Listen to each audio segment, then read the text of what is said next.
Sergio Ruiz photographs his children, Sergio Jr., Christian and Diego, at the StubHub Center, new home of the Chargers.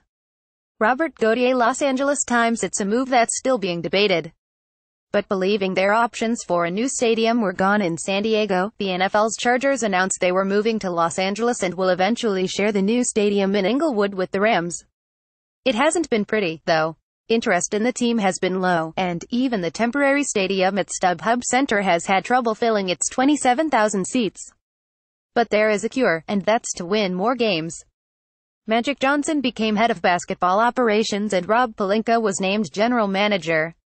Wally Scallage, Los Angeles Times. The Lakers have not looked very good the last few seasons.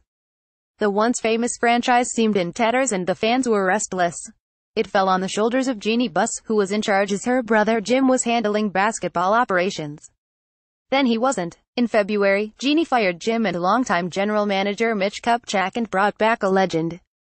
Magic Johnson was introduced as the new head of basketball operations and Rob Pelinka, Kobe Bryant's former agent, as the general manager.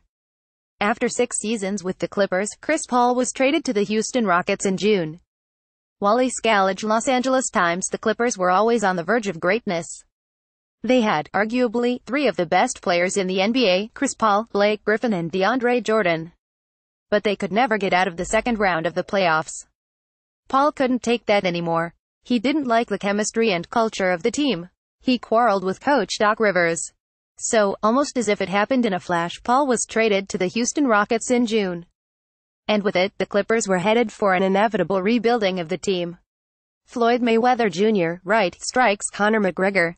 Christian Peterson. Getty Images. Somewhere P.T. Barnum is smiling. In one of the best marketing efforts ever foisted on the sporting world, fans were enthralled at the idea that an old legendary boxer meeting a young MMA fighter with no boxing experience could bring a $100 pay-per-view buy. But it worked. Floyd Mayweather beat Conor McGregor by technical knockout in the 10th round. The August fight had about 4.4 million pay-per-view buys, although one of the promoters later said it was more than 6 million. Exaggeration in these sports could never happen. Mayor Eric Garcetti, right, and Casey Wasserman, chairman of the LA 2028 committee. Alan J. Shabrin, Los Angeles Times. Los Angeles' journey to being awarded the Olympic Games for a 3rd time was very much a roller coaster ride. First Boston was given the U.S. bid, but the city backed out. LA was there but then had to go up against a very strong Paris bid for the 2024 Games. Fearing it would get nothing, the LA bid committee cut a deal with the International Olympic Committee to get the 2028 Games, which were awarded in September. So the 11-year wait begins. Colin Kaepernick, center, takes a knee during the national anthem before a 2016 game. Many NFL players followed his lead in 2017. Marcio Jose Sanchez, Associated Press. Houston Texans teammates joined in solidarity during the anthem before a game this year. Otto Gruel Jr. Getty Images. President Trump said in September that NFL owners should fire players who sit or take a knee during the national anthem, in reaction to a movement started by Colin Kaepernick. What followed was a weekend plus of protests by players, coaches and some owners to show their solidarity against the attack on the NFL. The issue was actually rather minor until it was escalated by the president, who continued his attacks. Things have quieted now as the league contemplates keeping the teams in the locker room during the national anthem. USC head basketball coach Andy Enfield and former assistant coach Tony Bland. Ethan Miller. Getty Images. This story will probably be bigger in 2018, but when the FBI charged 10 assistant basketball coaches, including USC's Tony Bland, in an investigation of fraud and corruption in college basketball, the sport was rocked by more of what's to come than what just happened. The FBI is looking into the unsavory way some players are acquired and shopped. Among the first major casualties was legendary Louisville coach Rick Pitino, who was fired without being charged. Christian Pulisic of the U.S. reacts after his team's loss to Trinidad and Tobago. Ashley Ellen. Getty Images. The U.S. men's soccer team had been to 7 straight World Cups, and all it had to do was beat Trinidad Tobago, a country whose population is about 1,325th as large. But they couldn't do it, losing 21, eliminating them from next year's World Cup in Russia. After the loss, coach Bruce Arena resigned. He had replaced Jurgen Klinsmann in 2016.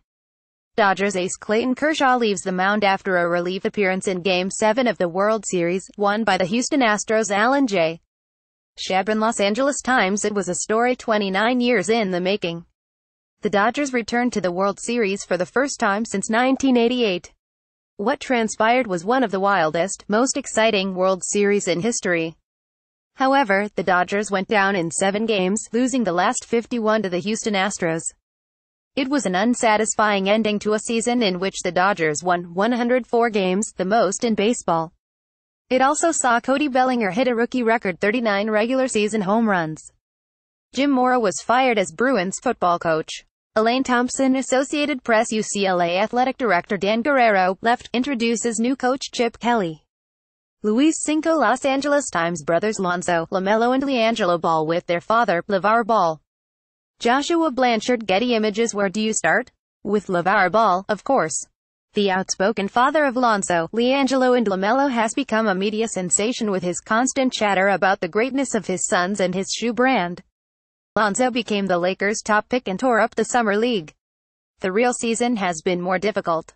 Meanwhile, UCLA freshman LiAngelo Ball was arrested in China, along with 2 of his teammates, for shoplifting. President Trump took credit for getting the trio out of jail and back home, and then got into a very public spat with LeVar Ball over his efforts. LeVar Ball reportedly sent POTUS a pair of his signature brand shoes as a peace offering. A few days later, he announced that he was withdrawing LiAngelo Ball from UCLA.